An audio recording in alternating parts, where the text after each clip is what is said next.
Hello, everyone. We are the Four Checks Cast. I am Justin Birch. I'm Will Godby. I didn't. I forget which way we were going. My bad. we talked We about tried this, to be I think. more professional Kevin this Brober week. here. I was opening up images and I wasn't paying attention to that. I'm so sorry. We said before streaming, like, we're going to be more professional and we're going to go clockwise, guaranteed. No, absolutely not. Great start. No, it's a fantastic start. Also, to be fair, on my screen, I understand it's not the same thing as what's on Twitch, but on my screen, it's me, you, Justin, then Tim, then Kevin. Anyways. So we're here to bring you all of the most recent coverage of the world and community around universes. We do have a decent bit to talk about this week. Just for those of you who are coming in, be sure to stay tuned. We are going to talk midway through stream about some reveals that you haven't seen before. But before we get into Tim's pointing out we got six cards to show off. But before we get into those 6 cards, we wanted to take the time and talk about what the set is looking like so far and what people's favorite characters we've seen. Because we finally, after certain players at Final Round decided to have fun with it, we finally got to see all 15 characters. And unfortunately, the character that we were waiting before we talk about them is not going to be one we talk about today. Because I thought about it. I think it was one we could have. It was like right on my cusp. But we wanted to each highlight one character that we think has a lot of cool stuff going on in this upcoming format, in this upcoming set, even independent of anything else being revealed from the set. Will, why don't you go ahead and start us off? All right. So we're picking characters. So I am picking. There we go. I have her up. I'm picking Annie. She's a 721. She can commit backups to help pass her checks, kind of like Hanji 1 could. She has on her front side. She has your enhance, sack a backup or a foundation, get a momentum from the top of your deck. If you have 3 or more momentum, transform. Then on the transform side, she continues to commit backups to pass checks. If you have 2 or more backups, your attacks get +2 speed, and then you can spend a momentum as an enhance to give your attack +3, or this attack, sorry, +3 -3 damage, and then your next check gets +2. So I like her a lot because she's very Godzilla adjacent, and I love playing Godzilla. I think that she's a lot more defensive than he is. Because the -3 damage, I think, is going to make a huge difference. Yeah, you're missing 13 health, but I think if you're playing a good defensive game, I don't know if that matters. And I really like Hanji 1's ability to be Mimic for backups, but I also think Hanji 1 is not very good. I like that we have a good character, like a better character, in my personal opinion, that also gets to do that thing. And I think there's a lot of really cool things you can do with this character. Absolutely. I know Chris was super excited to get to reveal this character, especially after Keyleth kind of wound up a little bit of a dud. And this is, from my understanding, one of his favorite AOT characters. And I am so glad. I've certainly seen enough Annie gifts that he's posted in Discord. Oh my god. I think he is only speaking through Annie gifts for the foreseeable future. I think most of that's true. I mean, it is very obvious she is Godzilla adjacent. We've got the +3 damage. We've got the +2 to next check if you're spending momentum. I think what's immediately cool with this character is, like, just looking at it, how flexible she is as a character. Like, a lot of the other characters that we're going to talk about and that we've seen in the most recent sets have been in some way keyword gated. This character has no gates attached to her. She is just your attack, get momentum, your attack, or this attack +3 or -3 damage. And that means we can do basically anything with her. I've seen people do like the standard momentum spam. I've seen City Rampage. I've seen knockdown blow 4-check decks. She's got just insane levels of flexibility. I think there's also a cool world where you can do some harness on death shenanigans with her. Oh, yeah. I definitely bought a playset of alt arts for that, just specifically to try it. Absolutely. Yeah, I think that... Go ahead, Tim. Yeah, she's interesting to rate because you do have to make it through life for probably until turn 3 while you're blowing up 2 or 3 cards to get your momentum, as a 7-hander. And one thing that I do like, one of the staple defensive cards right now is Runaway, if you can run it. So if you're playing Annie off of Chaos and you make a little bit of room in your deck besides all the backups to play some Runaways, once she's flipped, her enhance, unlike Godzilla, does not buff your next check to block. It just buffs your next check. Right. So you can use it to pay for a Runaway with a couple cards in your card pool when you're committed out, which other characters don't get to do. I have recently had locals had a few cases where people try to run away on a 6 or 7 and then fail, and then their game's over, right? And Annie has some immunity to that in addition to being able to turn the momentum into some damage reduction. Yeah, I feel like it'll be interesting seeing. Yeah, Annie's very open ended. I think in certainly imagine a world where you actually just play her on the front side and just don't flip really. You say, hey, I just want to print momentum. I'm just going to play with a bunch of momentum. That's going to be my character. Mitchell Semino, in large part, is I'm going to print a bunch of momentum and then do some funny stun stuff, I guess. But it's probably a grossly underselling that character. But, I mean, it would be a cool way to do it, and you have to be very attentive to how much momentum you have, just because she doesn't get the option to flip. It's just you flip if you're at 3 or more. Yeah. But yeah, I could see a world where you play that kind of like that. I do. You can flip when you're ready. Yeah. Finish your thought, Kevin. Yeah, just whether you do or not, the sub game of I just want to point out, I had it on my mind that she plays in a really interesting way with shift attacks, where you shift your attack, then it turns into a resource you have to pass control check, potentially sacrifice to get a momentum. You can just say, I'm going to turbo flip on the opposite end of the spectrum. You say, I'm going to play all these chaos cards and sacrifice and get momentum. And then, even on the very first attack of the very first enhance that you enter, if you have 2 cards that are, in the vein of unexpected outcomes, eating habits, eating habits, it's horrible eating habits. Just sacrifice, get a momentum, of which, there are quite a few out there. Or just there's also reflecting on choices, argument. After you get momentum, get a second momentum, and then you just queue up Annie and pop off. To the backside, then it's a matter of how you then maintain that momentum when you're only spending it and getting it kind of on your own, rather than being able to use your character to support it. I have always loved Vast Hybrid and a lot of characters that can take good advantage of it, because it's one of the few ways to get a momentum that doesn't really de-build you, because you just start giving your checks +1, which is almost the same thing depending on the exact board state.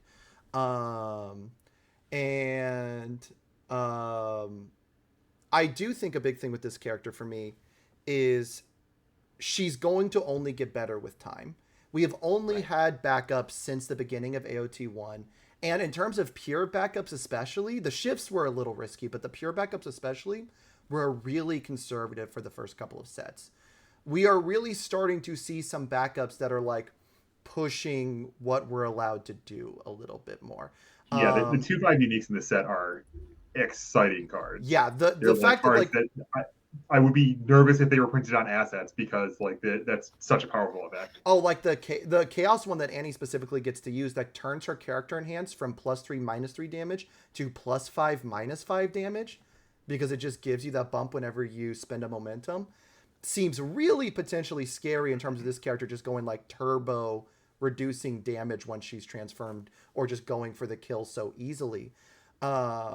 And even like the death one, that after you pop commits to do another build, and then you can pop it to get another momentum, just means that like she's going to get to play a lot better the foundation advantage game and not debuild herself too much. Like, we're seeing them get riskier with backups, and once she gets to a point where we can say, be in a position where we're running 10, 12 backups and not feel like we're hurting our deck quality to do so, I think that's when like she'll get really scary, because then she's not Godzilla. She's Godzilla who also gives 2 speed. And Godzilla gives 2 speed sounds horrifying to me. Yeah. I do think that for me, the Godzilla comparison is a little bit smelly. Like, this is, your character says powerful 3 on all of your attacks. Sure. You can only powerful 3 once, right? The power of Godzilla is you can just throw random crap. They're all for 10. Sure, you don't have to spend momentum if you don't want to, right? Yeah. Yeah, and you're almost certainly, I mean, you can run the City Rampage thing and you're a 7-hander, but you're probably behooves you better to, include some 4 difficulty techs in your deck.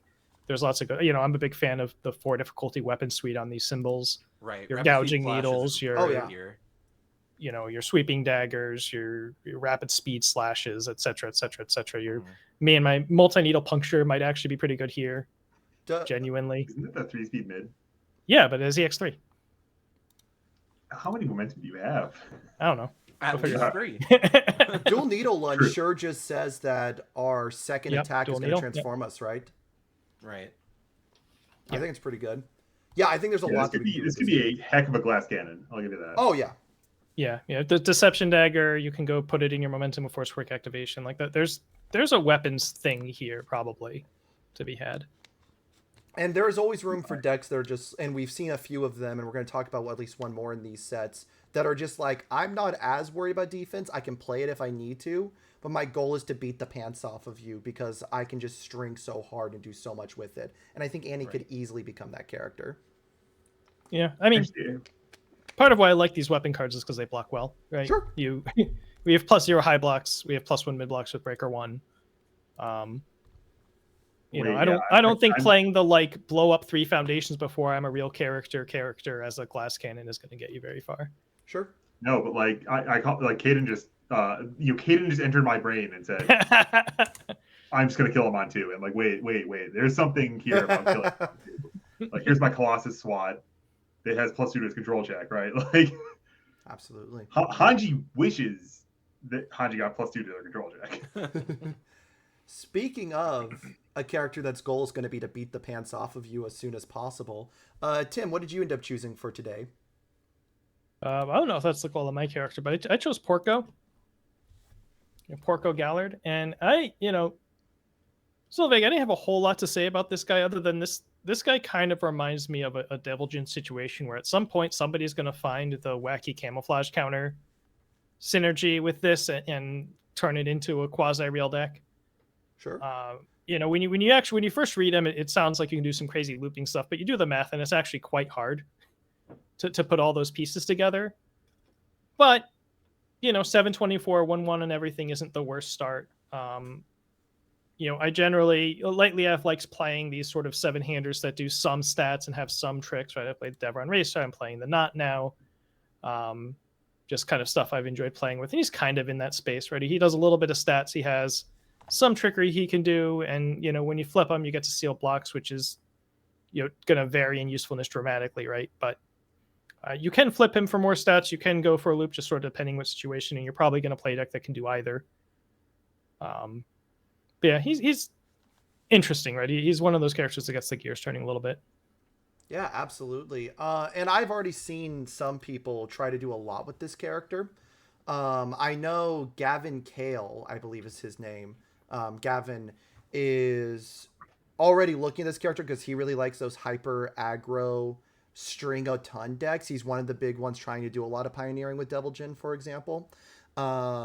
And I've already seen them start doing stuff like once they get a teaming and the attack tide in hand, which they can search with the Mighty Blitz as long as it's in their discard pile, they then start looping like put in barrier shields, put in Resigned, the 10-guy foundation that can remove itself from card pool.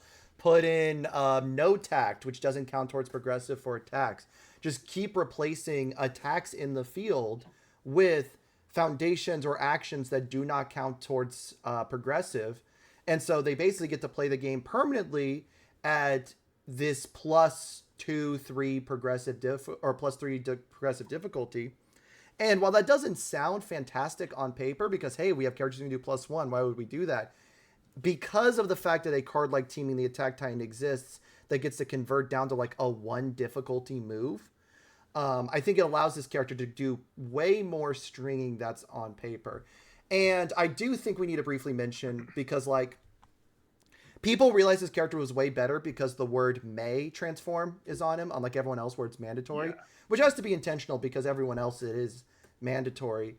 It's a mix, I think. I know Reiner stuck out to me as optional if you want to keep him on the front side.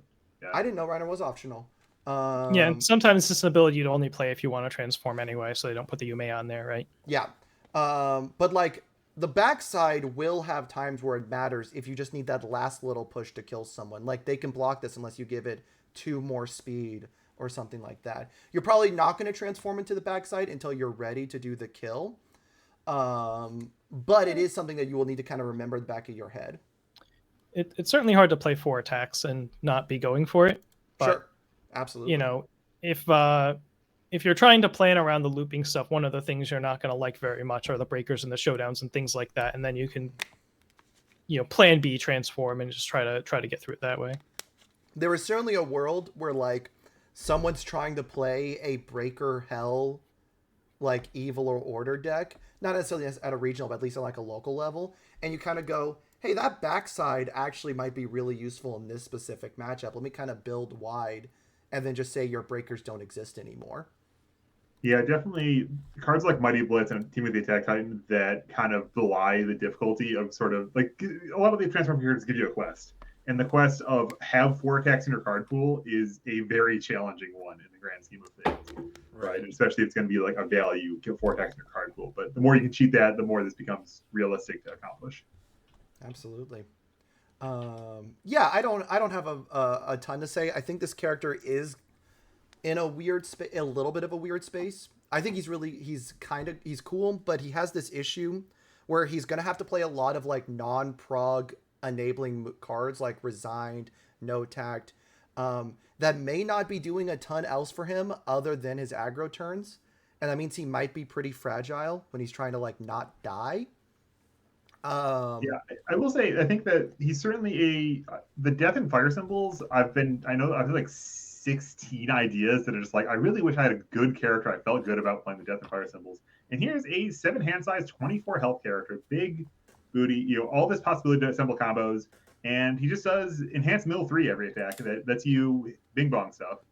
I think that one thing that Attuned did that I actually didn't really fully anticipate it doing before we really started playing with it was all of a sudden looking at the bottom left of a character feels more important than ever in deck building. Instead of just, what's the one symbol I want to build this guy on? Now it's, hey, I've been wanting a Death Fire character. Is this the guy that can start playing both of those together? And I think that is a really cool space for us to finally be in. Yeah, I mean, I think that was sort of one of the selling points of Attuned on the box, right? Sure. So something I was saying from day 0 was like, yeah, you're not going to have the talent tree where you pick your character and then you pick your symbol that we've all gotten used to for 20 years. But you're going to have more reasons to play more characters because this character has that symbol combination. And, even if Overhaul's the best life character, he's not a life fire character. And I want to do XYZ, right? And that kind of thing. Yeah, for sure. All right. Are we talking, which 6 hand size transform character are we going to do next? Kevin, you are up next. I'm currently changing. Yeah, I want to talk about Falco because I want to talk about specifically Happy Feet. So Happy Feet is a Falco combo video from Super Smash Bros. Melee. And Falco gets to wombo combo you if you aren't prepared for it. And this is not necessarily entirely obvious, but the key part of Falco's decks is that once you've transformed him, he says, enhance commit, your attack gets 1 speed for every foundation your opponent has. And then when any attack deals damage, you ready 1 card in your stage that has been ready this turn. So you put, let's say your opponent has 8 foundations, you put 8 extra speed on your attack. Maybe it's 4 base speed, that's 12 speed. Even a +0 block will cost almost their entire stage to defend against. And then if they do commit out to block it, then you play anything else, untap Falco, and then have a truly unblockable +8 speed with your opponent tapped out behind that. Or if they can't block that 12 speed attack or whatever, if they don't have that +0 block, they don't have that option, then you just get a free uncontested hit into a second free uncontested hit. And this gets exponentially harder to deal with the more you tap out on your own turn. And so then there's a whole false tempo archetype we can get into. But the approximate thing is just like, at the baseline, Falco can double tap you with any attacks he wants to. How good is that? Is kind of the question I wanted to ask. And I think it's surprisingly worse than you might think. As good as a banana speed lightning blast. Maybe. I think my first immediate thought is anybody who is set in Deadlock versus a Can't Escape Me knows how dangerous an uncapped speed move is. And that one's only committed foundations. This one you can throw in the opener with all of their foundations ready and just say, get ready to commit most of your board. Like, I think The ability is exceptionally powerful. And yes, Tim's right that like the immediate thought here is let's put it on a big booty blast. You know, this is always going to come in for a lot of damage. So we're just going to always be the one to give it a speed. But I think it's also its utility is in its ability to just sort of poke and then build. You absolutely with this character can throw that speed on a 6 or 7 damage move and say, I drew the rest of my hand's pretty gray. I'm about to build a defense where you still can't kill me. But you now have to decide, are you going to burn for 6 life, or are you going to take the bet that this isn't a bluff, or that I am just going to build from here? Because I very well could play that one attack, have given the speed, you go, oh, that's their only thing, I'm going to block it, and then commit out. And then you throw a walk the dog or something like that at them and go, hey, I'm going to now use the EX on my character and the momentum I have to make this one unblockable. Oh, I readied? My third attack's also going to come in to kill you. I think a really smart player who doesn't just look at this and say, I'm going to put this on my big fat move, but really thinks about what am I forcing the opponent to consider and play around with whatever move I'm putting this on, really will make this card strong. Yeah, I think I definitely think it's a sick design, it's an exciting design, and it is not a branded design. I think ultimately my thesis is basically that if hypothetically Falco is the best deck in the game, like if the community identifies that is a very easy thing to metagame against, unless he has a lot of cards that I don't necessarily imagine presently exist. Like if he has a lot of coin-based tasks available to cancel all the barrier shields, if he has all these answers to Cape of No Return and Invincible Body, cards like that, then we could really have an S tier deck that can stay on top of the throne. But I think if he's like the popular A tier of the week, I think he like I would expect to see him like the most, like there's 10 of them registered at a regional, but then 0 of them convert to top 8 or even top 16 possibly, just because the metagame can adapt to that with the tools that are around these days to handle these giant attacks. And he is kind of one-dimensional in that he's going to be putting 10 speed on stuff, and 10 speed is only so effective at actually converting to a one game. I think I look at this character and my immediate concern, because we're kind of talking right now as if he just starts off on his backside.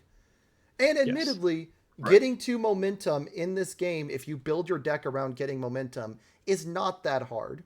There are plenty of ways we can build a board state that does that not 100%, but semi-consistently. Here's my problem when I see that, because you just talked about like, oh, it'd be really cool like if he has a bunch of stuff that can play around the barrier shields and things like that. But then I'm looking at like, okay, he's playing stuff to play around the resets.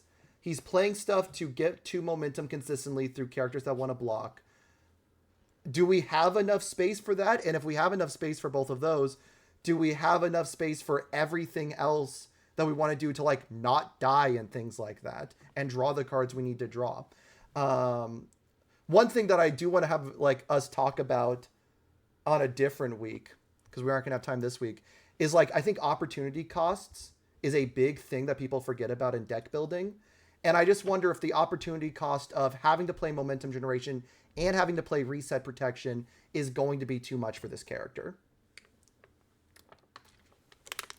Yeah, I think ultimately, I'm kind of, we'll certainly see how it plays out in practice. I think he's a strong enough character that there is a compelling chance that he's going to be, a big part of the field. But I'm not going to place my bets that he's like S tier. And I think specifically, I think he's emphatically not going to be S tier. Yeah, I think he is actually the big thing about him is he's the A tier character, or high B, low A, wherever you want to say there, who's going to beat you silly if you're not thinking about resets. Kind of similar to some other decks that if I mention, I will be murdered by the rest of this podcast. That's not. I think he's very much in good company with a different Titan character that doesn't transform in her case. Yeah, I was talking about like a different Death Life character. Question mark? Is that the symbols here? Well, okay. So I do have one character I want to talk about. So Connie Springer, Conflicted Heart. I think is a really, really interesting character. I'm glad for You us to just really. want to do I'm now checking to see if you actually put it up on the stream. I do want to There we go.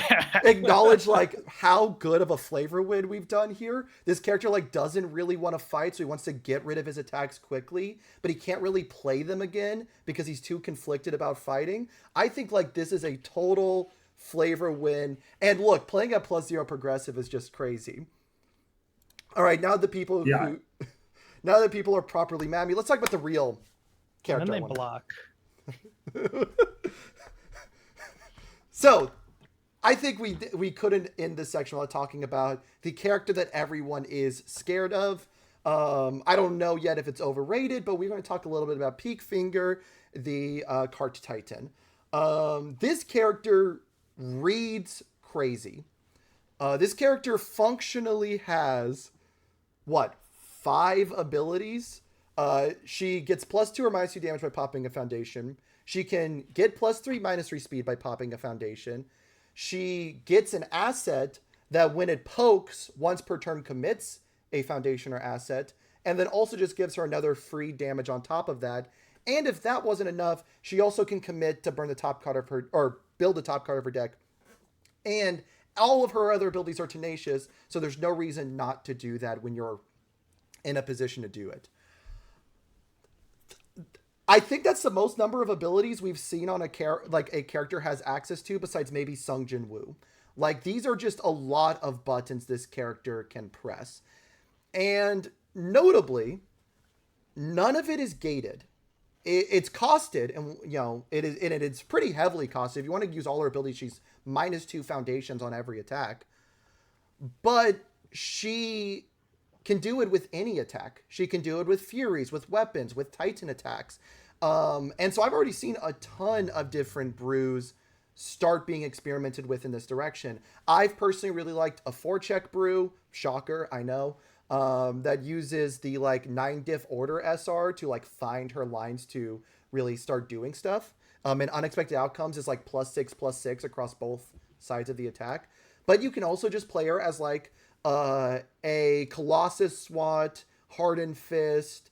I'm going to make sure I'm building a ton across my attack string, and so I can keep popping and not feel bad about it. And then for good measure, I'll end with a Luna Ring that's coming in for another +10 damage.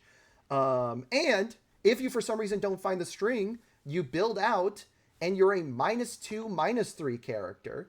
Or if you just need to be blocking them, a just -3 speed character for 1 foundation. This is just a level of flexibility. I can't think of the last character I saw that had this much flexibility in what they were allowed to do.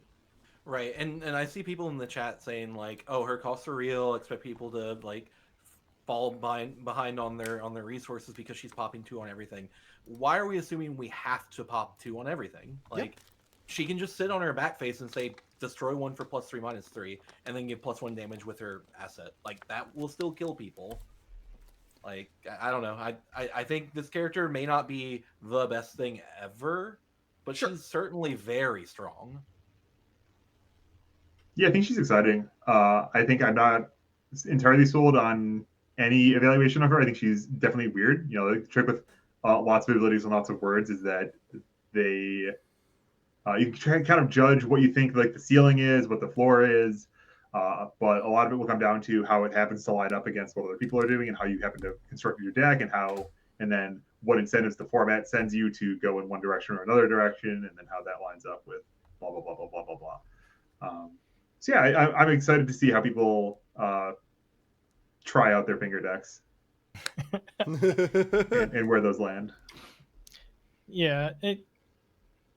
Ultimately, it's because of the destroy costs. It will take quite a string to be turn 2ing people with this, right? Yeah. It will take quite the hand. And so, in that space, it's another character on the pile of they're going to do some setup on turn 3, turn 4. They're going to be able to put a lot of stats on a string. This is something that Reiner Warrior does. This is something that Endeavor does, et cetera, et cetera. So the thing is, those characters don't have the -3 speed defensive option, which I think is going to make a difference here, but that also slows down your clock a little bit if you're having to pop foundations for minus speed, more than once or twice to defend yourself. Mm-hmm. And somewhere in all of this, you need to find the cards. right? The thing with any six-hander, no matter how cool their abilities are, you have to like actually find the attacks and blocks that you need to play. Yeah.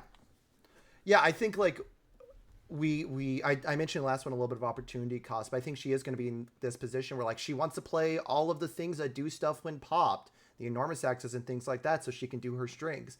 But are you not going to have enough draw cards? Or if you're playing the attack set build, are you going to be able to then play the attacks that find you the good stuff?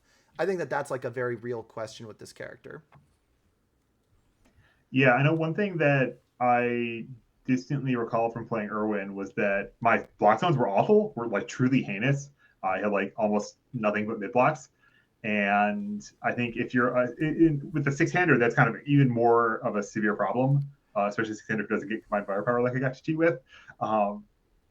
And if you're trying to build out to keep your abilities online, to say I'm going to need to grid out these foundations to build out, and then if your opponent slaps you and you either sack your board and undo the building you just did to defend yourself, or you spend your blocks in hand to defend yourself, what's that? Are you getting bled out in a long, slow, grindy misery death, or how do you have to navigate those games? And there's some of the energy of Deku 6 here too, of like which side do you want to be on in different situations. Like you'd rather be on the front side every turn where you're not needing to -3 speed everything to get the free build. But then you immediately stack that free build to flip over and get the minus speed available. I also think her +2, -2 damage being a first enhance really complicates this, because you're going, okay, if I'm staying on the backside, that means I'm not getting the +2 damage on my first attack the next turn. And I'm not going to get that +2 damage or -2 damage until I actually commit to ending an attack on my front side. And if I'm the +3 -3 spare character and I chose to flip, I have to blow up another foundation before I'm ready to go back to plus or minus speed. I think that this is going to be one of the highest skill ceiling characters in terms of just managing your own foundation resources.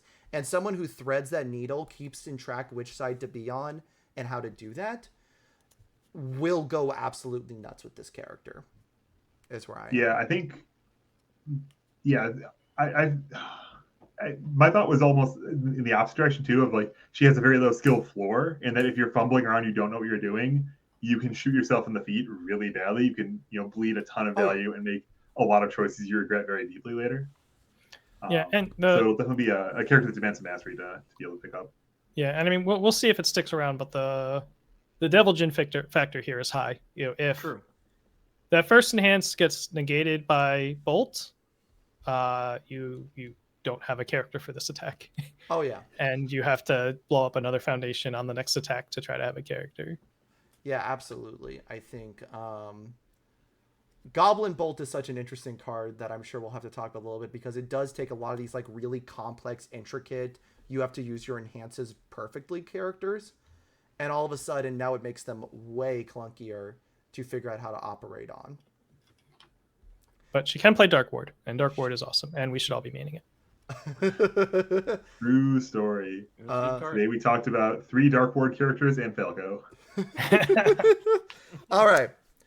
Before we move on to our own reveals, I just want to ask one broad strokes question. Do you guys like where the design of this set went? Just kind of broad, real quickly to wrap up. Yeah, it's sick. These characters are exciting as hell. Yeah, character-wise, absolutely. Yeah, that's where I am. I know this has been some of the highest highs and lowest lows of a single set to me.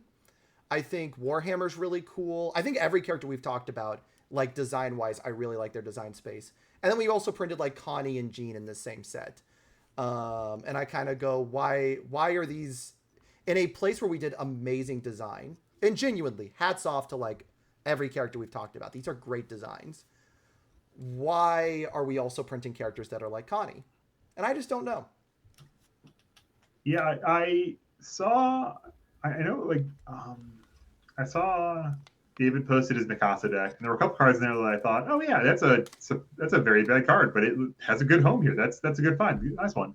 And I wonder if I'm holding out hope that there is something that makes Jean and Connie make sense.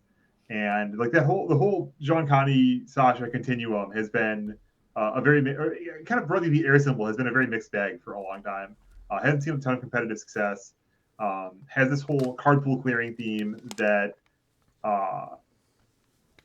maybe is undertuned or maybe is like it's very much living in the space of like Asui and Ochako from set one of MHA that were complained about relentlessly, that were considered deeply problematic, and maybe like once they got burned playing with that fire, they said, well, we're going to try to make these balanced, and weren't necessarily balanced against the new baseline, I suppose, of what the other symbols have got going on. Yeah, I mean, maybe in broad strokes, there's a lot of pool clear for pool clear. You get pool clear. You are clearing your card pool, and then other symbols are saying, I do my thing and I get stats. Yeah. Right. I'm milling and getting stats. I am making momentum and getting stats. I am destroying foundations and getting stats. These pool clear themed characters are just like, well, we clear our card pool. I do wonder if Air has been the victim, because like Death moved away after AOT 1 and to a lesser extent AOT 2 from just being the D-Build symbol. We did like cool seal stuff in Critical Role, and so far none of the characters in AOT 3 are really playing like a hard D-Build game. But I think the Air symbol has been real victim to the Air symbol's identity is card pool clear. All our cards have to facilitate card pool clear or do things by clearing the card pool. And the problem is that is an ability that is so strong that it feels like they're having to put so many checks around it. Because quite frankly, if you can sit there and play it +1 progressive the entire game, you kill people. That's why we had to errata Mikasa. That's why like Pony did so well. It's why Connie, the amazing Connie, now has a stipulation where he can't play an attack twice because, oops, we might accidentally give him a weapon that can might loop actually itself. enable a loop. Yeah. And then we're done. Yeah, which to be fair, yeah, he's awfully close to, if he didn't have that, just Connie's Sword Strike would be awfully close to an infinite. Yeah. So like, I get why the Air symbols kind of wind up the way it has. And I just wish that we found a second identity for it and started building characters in that direction as well, I think. And I think like maybe like the one that makes sense to me is what kind of Falco's doing of like, we're going to just make things hella fast. Like we're going to play the speed character. Maybe that's the direction we go. I don't really know. But overall, I do agree that I've liked this set's character. Yeah, don't get me started on robust symbol identities. I mean, for me, I'm not a big like backup theme guy, and I'm not a big like five-handers trying to make up for being five-handers and either being feast or famine guy. Mm-hmm. And I'm, as a spike, right, I'll play the Jamies of the world, but as a like decks I want to play at locals, I want to, you know, be doing some stuff that's a little more interesting than that, but still kind of competitive. And that this set is a little thin on those, right? There's good characters that are kind of giant stat sticks. Sure. And there's some interesting characters that just aren't good. And then there's some like five-handers and backup stuff that would be interesting if I was into that stuff, but like, you know, so there's not a whole lot here for me, but I can see there's a lot of stuff here that I see people liking. I think I could see it. I might like Falco, right? But you know, he's kind of just putting stats on things, right? Mm-hmm. Absolutely. All right, we've stalled long enough. Chat's about to riot. Let's go ahead and talk a little bit about the cards that we were given to reveal. We've got 6 with you, so we're going to start off with a relatively simple one. We're going to start off with one of the common attacks that exist in this set. We have got here, I'm going to move us all out of the way so we don't take away valuable real estate. You're over top of the card with the rest of us. There you go. There we go. All right, we're good. All right, first we have got Bullseye Shot. Bullseye Shot is a 4-div +2 mid block, 4 mid for 4, 3 check that has EX2 and says after this attack deals damage, your rival flips 1 foundation. It's a draft card. I don't know if there's a home this could ever be found in that isn't in draft, but I think it is a very valuable card to have in draft and sealed. I think we need commons that have solid keywords in order to make sure that games are actually going to end at some point in sealed. Yeah, EX is a good keyword to have. I mean, on hit, Rival Flips 1, like, we have played some stinky Rival Flips 1 effects. We've gone deeper than this for those. This can punish some, maybe it's like very thin value to punish a 5-hander or something who's very bad at blocking, but... This is our 8th errata, by the way. Wait, what's the errata? Really? Unless this is a blitz setting up a trigger for some reason. It wouldn't Oh, be yeah. the No, first, that's right? fair. Yeah, I guess they could let it ride, Like, but it clearly should be a response. it wouldn't be the first because we have that. I mean, it has as an enhance, not a blitz, but Electric Moth has an enhance that says after this resolves, ready your character, which is a trigger as well. Um, I Yeah. I didn't want to mention it because I've been known to I have kind just of a pet noticed peeve it. with these. But yes, it does have a blitz, which means you can create weird game states where you might accidentally declare this blitz and then forget to flip a foundation, which technically is like not legal because it becomes a static that has to resolve. Good news is you probably won't see this. Yeah, we don't really need. This is never actually going to see play out. So Yeah, outside of sealed, and in sealed, who cares if you mess it up in sealed? Like it's gonna be fine. yeah, their worst foundation sucks anyway. All right, but I will say that one judge is actually legal to take your life. That one was probably the smallest of all of ones. I'm really excited for some of the other ones we're going to show off. We're going to move on to a foundation. We have got Unexpected Reunion. It is a 2 diff +3 mid block, 5 check. First form, sacrifice 1 foundation. The next tech you apply this or play this turn gets +2 speed and +2 damage. It's very simple what it's doing. This is another one that's like this one unironically will be really great in sealed because this will kill people in sealed when things are harder to block. I am not 100% sure if this will find a home in standard, but it definitely could. If your deck is missing a little bit of stats and doesn't have a place to really use a first form, being able to pop to just give yourself some extra stats could find a lot of use, especially in like a death symbol deck where, as David Toombs says, sacrificing cost isn't a cost. Sacrifice foundation is a cost. I just said that one to upset Kevin. Sorry.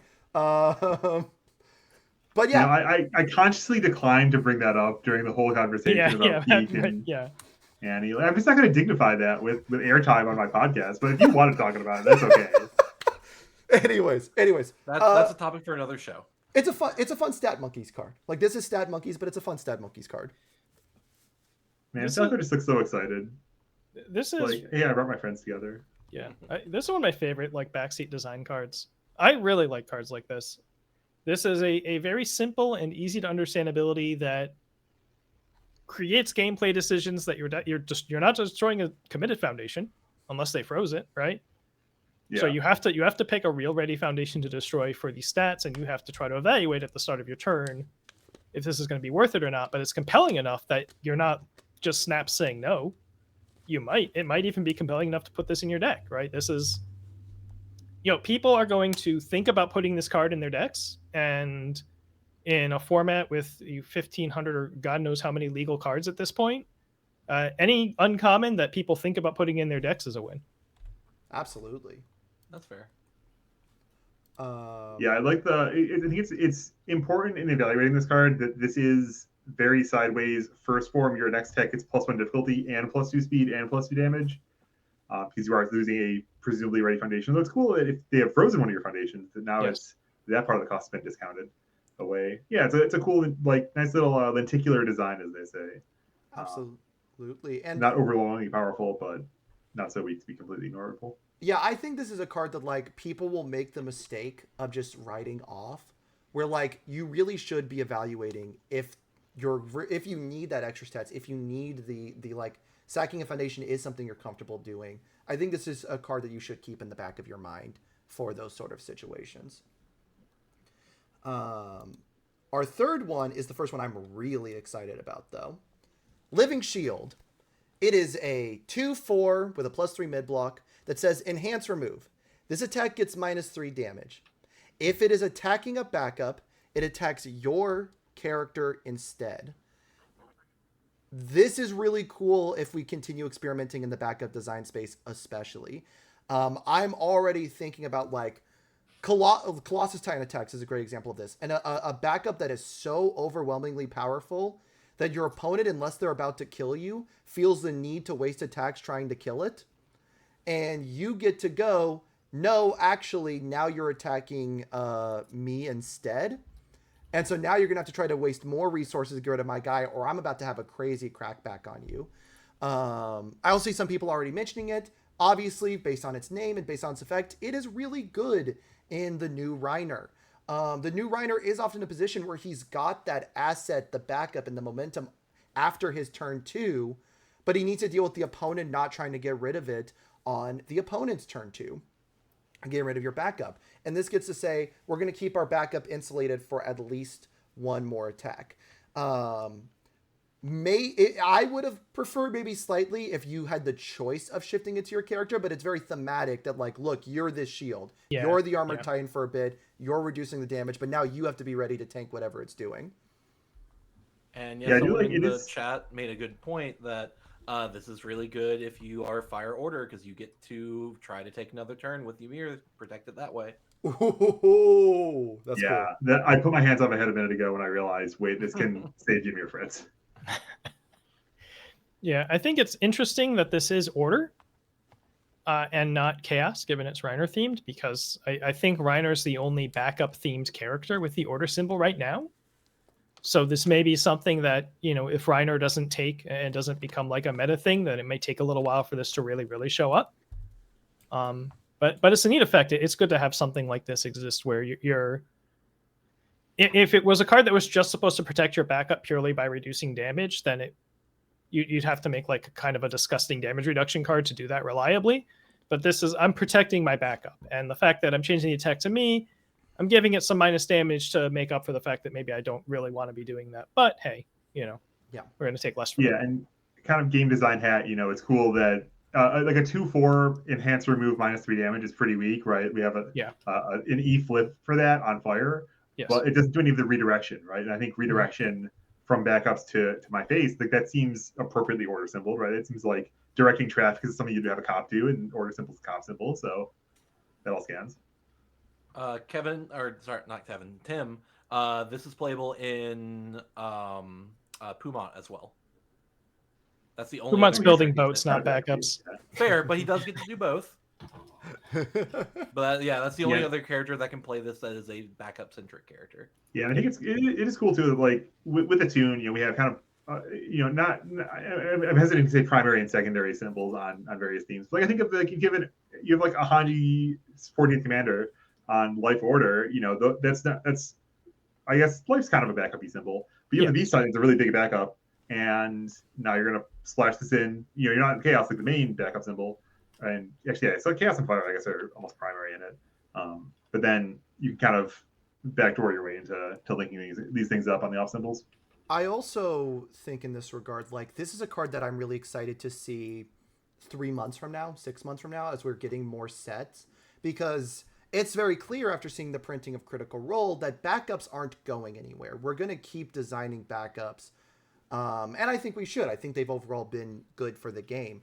And so, like, we may only have 1 or 2 Order characters right now who really uses this, but it is not hard to imagine a Order character, or even a character that's off symboling Order, that's doing a protect your castle style gameplay that has these really powerful backups that it needs to keep alive to really do what it wants to do.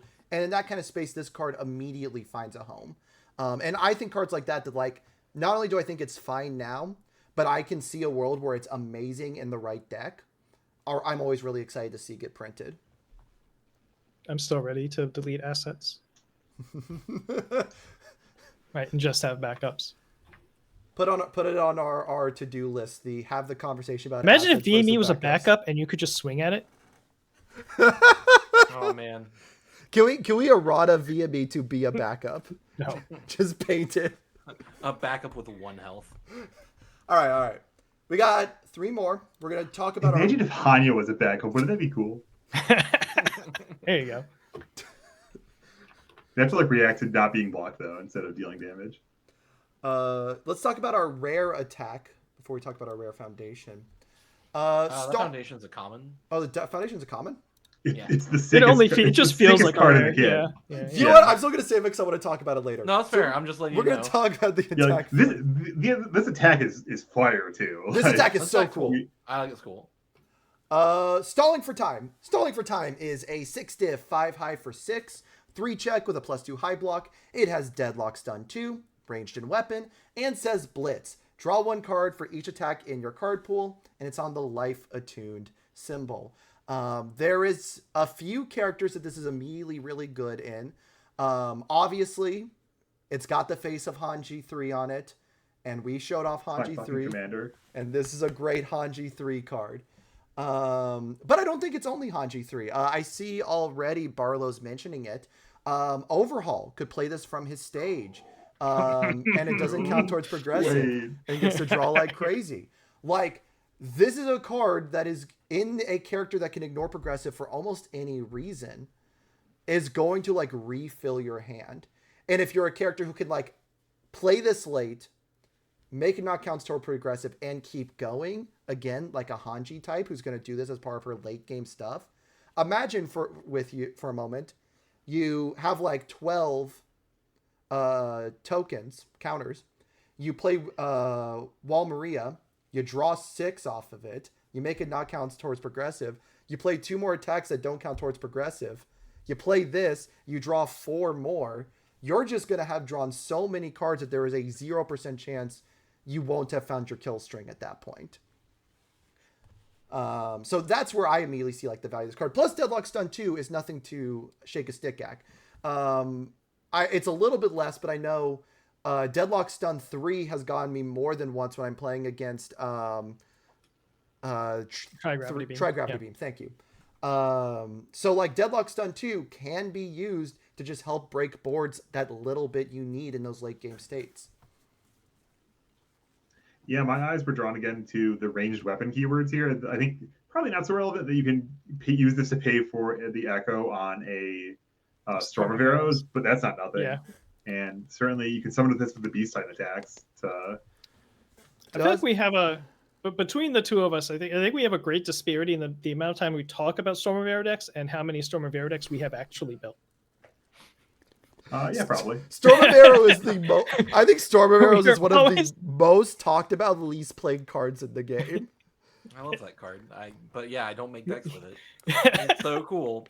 I have 3 full arts, and I have one of the top cut from Worlds this past year, and I have the playset. I want to play them. I never build a deck for them. Correct me if I'm wrong, but you mentioned Storm of Arrows. Doesn't Vexalia also make a ranged weapon not count towards progressive? And gives that is the joke. Speed. True, yeah. Oh, wow. She can just slam this, yeah. She can slam this in her string and draw. And we draw into the futures now and do it again. We go again? We're cooking. All right, finally, a Storm of Arrows deck. Perfect. Oh my god. We play this. We play the futures now. We play the Storm of Arrows. I'm ready. I'm so in. All right. On that note, though, yeah, it's spicy. It's a spicy one. This is a spicy card. This is like, it's not a lethal slash. It's not every deck is gonna want to play this, but this is a card that's gonna. Lethal slash. Okay, almost every deck wants to play it. This is a card that's gonna get used. At least for me, it's gonna get used against me, and I'm gonna pop off because it is gonna be such a cool card to see happen. Yeah, I mean, honestly, and worst case scenario, and obviously you're not leading with this card, you don't want to, but if you have to, it's still a 5 high 6 that draws you a card. It's fine. Absolutely. Like, it's still decent stats. And again, that's done 2 means in Deadlock it's a 7 high 6. Blue Flame Torments into this thing and draw 2 cards, right? And absolutely. I'd Rejuve Smash, but it's a tune, so it goes into a different range of decks. Right. Yeah, I know Chat was talking about Rando Gun Overhaul, and Overhaul, like, I know the evil symbol, it hasn't gotten primary support for a while. The evil symbol did not have a lot of cards that drew cards. Back when like the metagame was all hardened jabs and stuff, the evil symbol was just out in the cold, playing its attacks that only dealt damage. And it would have killed to solve for time. Please don't commit for my Val season, please. Yeah. I know we have a few City Rampage doubters in this podcast. But this being on Attuned does mean there is a world where like a City Rampage deck could very well use this as like its extra draw cards to get into more stuff. I think there's a lot with this card. I think it is legitimately I will be shocked if it doesn't see some degree of competitive play at some point. I think it is filling a lot of niches theoretically. Yeah, I think one way I think about like kind of tier this or rating cards is like you can have the cards that you can safely forget about, which is kind of our first preview. Then there are the cards that you should know about that like I think it is wise to have in the back of your head of like, well, what kind of role does this fill?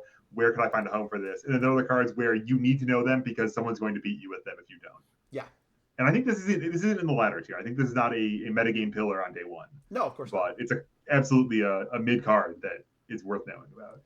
So we've got two more. We're going to save the UR for the end. This one I am shocked is a common. I legitimately just didn't even look at its rarity because it looked like a rare to me. Imprisoned. Listen, Attack on Titan is about expensive cards.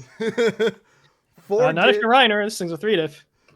4 diff, 4 check, +1 mid block, response commit, after your rival's ready step, commit one of their foundations. Let me be clear. I know I'm the certified crazy 4-check player. This card is really cool to consider in a lot of those decks. It is... Already, Order has been in this world where we've been seeing competitive decks that are just trying to lock the opponent down on their turn with Master of Drunken Fighting, with if you have a commit one ability, you use Force One Negotiator, and with now we could add Imprison to this mix, where we are just tapping down the opponent's stage at the beginning. And remember, if you commit something on the rival's turn, it's committed for 2 turns. It's also committed on your crackback turn. And like in 4-check decks specifically, you can play this on turn 1. Not only can you play this on turn 1, but then you can tap down whatever their resets is if they had built it on a prior turn to make sure that you have an easier time getting your next stuff through. This card is really interesting. I think there is a lot of homes I can see this in. And in a Reiner 3, this is even a 3-diff foundation when we're going second, so we can guaranteed pass it. Yeah, this tickled my boomer senses. I might make a Ring Veteran tier list. Absolutely. Ancient set 1 Street Fighter card. Fear Springs, please, yes.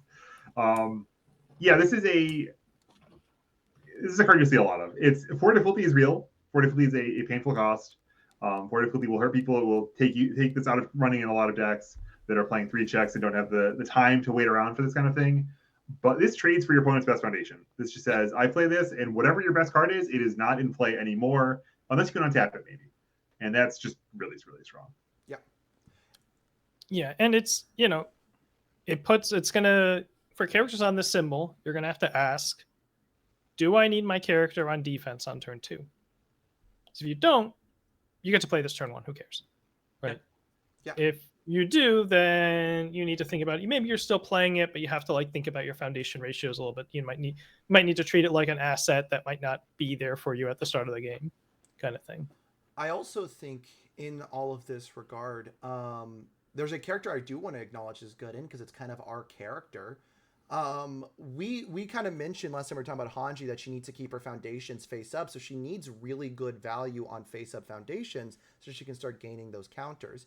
Being able to say your best aggro piece, be it your Science Bros or back when Mirio was playing that Mirio 2-check or 2-diff foundation, being able to lock that down and say you're not going to be able to use that to kill me, and I'm going to get to keep accruing defenses are so good. You also get to tell your opponent, it's going to be really hard for you not to go into deadlock to try to kill me. Because if I play this in Drunker Massive Fighting, and especially in character that can force a negotiator, I can say I'm tapping down 3, 4, 5 of your foundations. You better go to deadlock. And if we can play around expect our opponent to go to deadlock, that will have a lot of value as well. Surprising still stunks. Yeah, you can counterplay these things for sure reasonably well if you want to. But I think a lot of times those are flip costs though, and cancel costs and stuff like that. So you will have to pick your own to break out of prison, as it were. I wanted to draw an analogy actually with this, because I think actually this thing punishing uniques is an interesting angle to it. And this is in kind of the same lineage as Chomp, right? This is you can play it on 1 and it takes away one of your opponent's resources kind of forever. But unlike Chomp, the card still sits in play, potentially having a tenacious ability, I guess.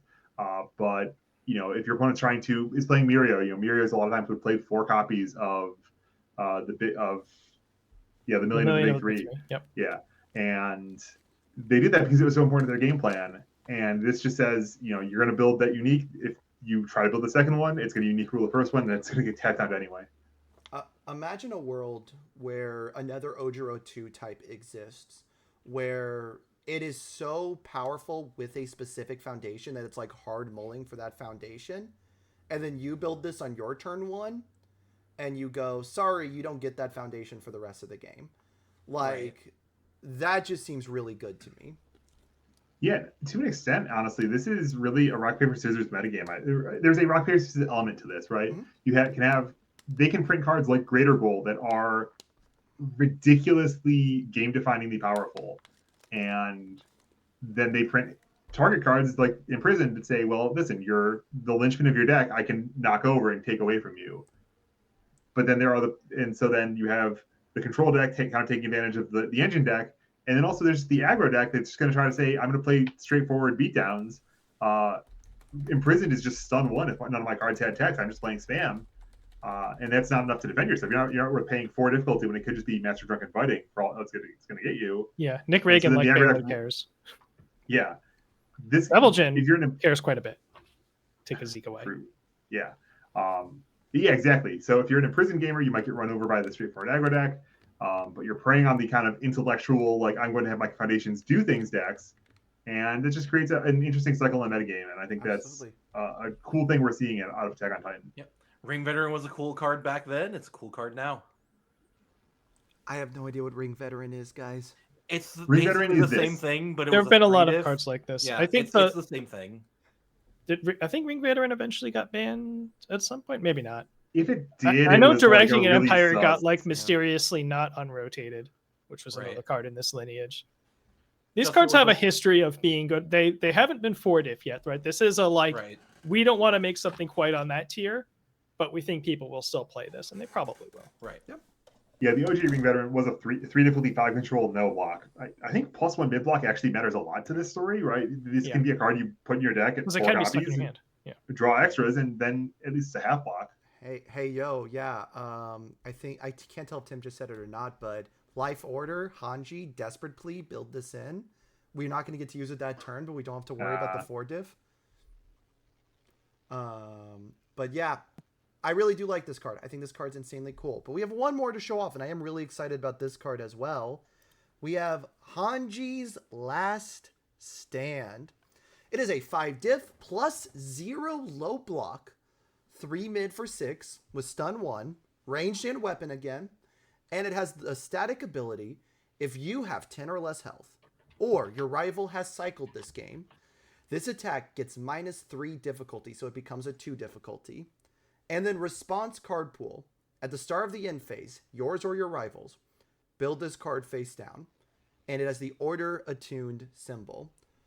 I'd like to start off by saying, thank God that this is not Ghidorah symbols.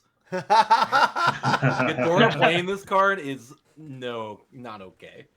Hey, but for retro fans, it is on Taisei symbols. It almost certainly won't fit in there, but it is on Taisei symbols. I think your 8-hander's pretty happy to play a 2 difficulty attack. I don't know. Yeah. True. No, this card is incredibly good. It's kind of interesting. It's not exactly. It doesn't feel like it's necessarily a Hanji 3 card. Like, I don't look at this and immediately go, oh, this is the card that you play in a long string deck that's making things not count towards progressive. And that you want to get to less than 10 health or make your rival cycle. But in general, it is an exceptionally powerful order attack. We have already seen 2 variations of order attacks that are pseudo hardened jab with both Tavern Landing and Signal Shot that could pick this back up for strings. If your character has one thing I do want to note, and there isn't a character who takes incredible advantage of this right now unless you're Lady Kima on order. This does not say at the start of your end phase if you've played this. This just says at the start of your end phase, which means if you were to ever print a Kamui Woods Devil Jin type character on order that is consistently wanting to grab things from discard into card pool, they could just start building it in repeatedly. For what it's worth, it does say start of the end phase. You can block with this and still build it. Absolutely. in a world where low blocks, I don't know about other symbols, but I've had a lot of trouble finding good low blocks in a lot of my decks recently. A +0 low block that free builds itself when you block with it sounds exceptional to me. It also means, going back to Tavern Landing, you can like block with Tavern Landing, pick this back up, block with this, build it back down at the end phase. You're feeling pretty good about that line. Yeah, this card's sick. Oh, wait, ranged weapon. This is actually a relevant ranged weapon. We could actually feed this to Storm of Arrows reasonably. True. Yeah, I think it's something interesting. I feel like when I look at this card, I really want to be able to use that -3 difficulty somehow, right? If we are not using the -3 difficulty and it's just a 5 difficulty 3 mid 6 stun one with a +0 low block that gives us some build, and picking it up is good. It is going to be hard to compete with other 5 diffs like that. Sure. But I think if you are packing, a large amount of self burn, I could see this in a deck with doing a beast summoning string and then playing these afterwards, for instance. I like that. Could be something that you might be able to do, or a deck running defeating the Colossus Titan, perhaps, or a deck that just thinks the game's going to go long enough that they actually cycle, and we're going to try to extend our kill string with this. I could see it doing things like that, but I do think it's going to be a little bit specific unless you just really want, the sort of Trixie 0 low block at like a 2x kind of thing. Yeah. Because I don't think it's quite strong enough to like completely build your deck around it. Maybe if there's a second card in this shape, or your deck is already doing things that might expect you to have face down attacks in your stage, that gets more interesting. If this is definitely one of those cards that this card goes from I think it's good now. If we ever print a King Ghidorah type or a character that cuts themselves really quickly to become 10 or less health really fast on the order symbol, this card jumps from good to amazing in that character almost immediately. Because the rest of its abilities are strong enough for that if you can lower its difficulty at all. Yeah, I think of the Nebula Stare. This reminds me a lot of similar shape. I mean, both are 3 speed for 6 damage. They turn into foundations after the end of the turn. Nebula Stare is a little bit more saw a lot of play in these kind of overhaul decks people played at Worlds. Not this previous season, but this prior season that Nick won, and made some deep runs in that double limb bracket, but always felt extremely wishy-washy to me. And this is the upside that even if you are being wishy-washy with your mediocre value generation stuff, it does turn into something pretty exciting. Like 2 difficulty 3 mid 6 is cracked when you do have it online, and that does happen sooner or later, even if your opponent isn't trying to do it. Potentially, you play against Rodan, it might be turn 12 or something, but eventually it becomes spicy. And so if you just hold a stalemate for long enough, you get some natural scaling out of that anyway. All right. Is there any other thoughts on this last card before we move on? I know I'm really excited to see all of these cards in the metagame. Ooh, Mighty Blitz Target. I like that, Daniel. I think that's a cool idea. Yeah, I think that this is a good cooking ingredient, and we'll see if anybody comes up with things. Yeah, and even some talk in the chat of I wish you'd had Breaker to be a truly amazing 0 low block. Like just if the metagame turns into like Walk the Dogs and Godzillas and stuff. I mean, this is a +1 foundation when you block with it. Like that's real nice. Absolutely. Yeah, if Godzilla blows up the board and then attacks you, and then you block with this, got him. But yeah, overall, I hope you guys liked the reveals. I think that these are really cool. I think everyone agrees here. I know there are multiple cards here I'm going to be experimenting with. But there's one more thing we wanted to cover, and we might go through this a little quicker than usual because we are a little behind schedule than we thought we were. We wanted to talk about the most recent regional event. We just had last weekend the Chelmsford Regional. I think I am saying that right. In the UK, where they talked about webcam wars this Sunday. They'll be at the end. Sam, don't worry, we're not gonna ignore you. But there was Chelmsford this last weekend, and we have a new top 8 that came out as a result from it. So, what we saw there was we saw a few familiar faces. We saw the Nick Reagans, the 2 Rodons, and the Hanji 2 and the Mitchell Chimino. we saw 3 other decks that really showed up. A Rider 1 deck got surprisingly far. And then Devil Jin, which while hadn't had a regional success yet, we kind of all knew was primed for one after looking at his performance in the webcam events and what he was doing with Goblin Bolt. And then it was won, perhaps surprisingly, after the ban of Immortal Shapeshifter, although I know Tim always thought that ban wasn't a big deal. Yeah. Mike Hardiman takes it home with Ymir. So before we start talking about any specific deck lists, broad strokes, what did you guys think about this top 8 deck list and what this kind of says about where our game is at? I mean, it looks like a really wide open field, right? Like, if you want to play any archetype, you can probably find a match for it in this top cut. I guess maybe 5-hand size control isn't really represented. If you want to play control, you have to be looking like a Mitchell or a Reiner or a Hanji. But, I mean, you could construe Devil Jin as control deck. Yeah, I think pretty much all of these decks are either trying to win the game very quickly or grind the game out in some way, shape, or form, right? There's not a whole lot of decks that are embracing back and forth. Some of these are probably poking, right? The defensive decks are still going to play some pokes. Yep. But there's these decks pretty much all have a clear plan A of this game's going to go short or this game's going to go long. And that's what they're hoping to do. Obviously, the game doesn't always work out that way when you're playing it. I think Devil Jin in particular ends up playing a lot of games that go on longer than he would like them to, and then he wins anyway sometimes, right? Because he is good enough to do that. He has a lot of tools and interactions and stuff to do that. Mm-hmm. I think for me, none of these were really surprising. I didn't really have any questions that Ymir was still good. I've never doubted that Reiner was good. We'll see. Wide open to me means there's a lot of stuff people weren't particularly expecting, showing up and making waves, and we'd have to see what's like, 9, 10, 11, 12. But we talked about this before. The UK, they're going to get in their pockets and they're going to do some metagame and they're going to try to figure out. It seems like most of them were targeting Nick Reagan. Yep. Right, by and large, because only one of them showed up. Because I imagine everyone testing Nick Reagan had a hard time beating their decks that were designed to beat Nick Reagan. Was kind of what I said to some people. But Rich made top cuts with Nick Reagan anyway, right, despite the bullseye being on him. So that speaks to how good that character is. Absolutely. And I'm immediately noticing. Sorry, go ahead, Kevin. I was going to say that my sense is that it's an upset win that Ymir got through Nick Reagan, got that matchup. But Richard, it sounded like he wasn't entirely happy with how he played it. He might have punched it in one of the games, and it was probably just like a coin flippy deathmatch kind of aggro mirror of if you went first, you got to win that game, and it was nasty, brutish, and short. Oh, I watched it on stream. That Ymir had one nutty game at least.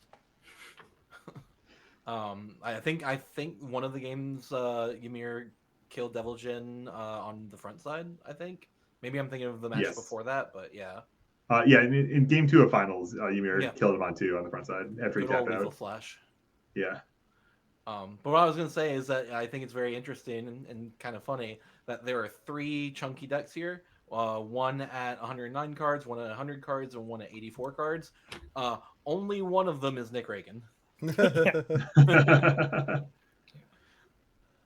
Absolutely. Yeah. I don't know what to make of these Rodons that just never want to cycle ever in a million years. I think Rodon's kind of okay if he cycles generally. I don't know. Listen, what's the worst card in this deck list? Strategic maneuver? I'm just gonna go look at the 0 difficulty spam and pick one. Space Terror, yeah, there we go. Well, let's go and get just a little. That's fair. Let's a little bit because we're kind of creeping into that. Get into the specific decks.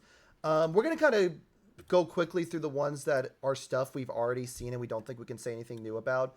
Matthew Bird is a very similar, with some differences, Mitchell Cimino deck that we saw Justin Martin pilot. I don't think Justin Martin was running the Ice Sword executions. Is the main difference I'm seeing here. Off the jump, I think 14 attacks was in my head of how many Justin had, and here we see 16 was just +2 Ice Sword on top. So we're running a couple more attacks that allows us to potentially kill a little more easily. We're also playing the really good one. If we're playing Ice Sword is a crazy one that just not just outs one defensive piece, but can potentially out multiple if they're all the same name. In worlds where people are building multiple really powerful blow up to reset and things like that, this card feels really good. Other than Yeah, that, it is kind of what you expect. Yeah, I was going to say 5 speed high is fast enough that it demands attention to block, and often you're going to be stunned out a bunch in the first place.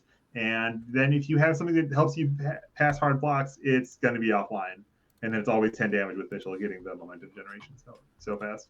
Absolutely. Luke Quincy on the we just mentioned the 110 card Rodon player. It is for the most part a deck you'd expect. I don't know how many Rodons I've seen run Titan Cliff. I don't know if that's super common. Yeah, I know that was like a meta call in St. Louis that a bunch of the successful Rodons were playing Titan Cliff, and especially the Titan Cliff summoning Ultra Regeneration is really, really strong. It also, either just to let you overextend or to specifically tutor a Genkai's Guidance or a Barrier Shield. I also think another great one it's got in here is the Cabal's Ruin. Being able to just say -1 speed to all your rivals' moves in your character that's wanting to chain block is probably pretty good. Rodon is neither an inventor nor a thief. Oh. Cabal's Ruin is just there to get tutored for by Titan Cliff and then gradually commit for a bazillion damage. Oh, okay. I had those flipped. Say, which like, one was the inventor? There are only 2 cards you can pick up with Titan Cliff here. I Cabal's think Ruin and Ultra Regen in your 100 card deck. And I don't want to. 3 Eyes is also a 6 check. I don't want to Which speak. One? Oh yeah, you're right. Yeah. I don't want to speak down on any deck that we talk about because I think all of these were obviously successful if they made it this far. Sure. I would be very interested to hear why he's doing Titan Cliff with so few targets in a deck that is as big as Rodon. Is he in a position where just cycle 3 is good enough in his character that the build 1 is just a bonus when he gets it? Was there other 6 checks he was running in earlier brews that he found just didn't do enough? I'd be very interested to see his logic there. There are some. Oh, yep. You know, you may not have the luxury of crafting a hand, right? If they're coming at you with Nick Reagan's or whatever. You know, if you even in Rodon, there's going to be turns where you really need to win the game now, right? And you're not allowed to pass the turn back. Absolutely.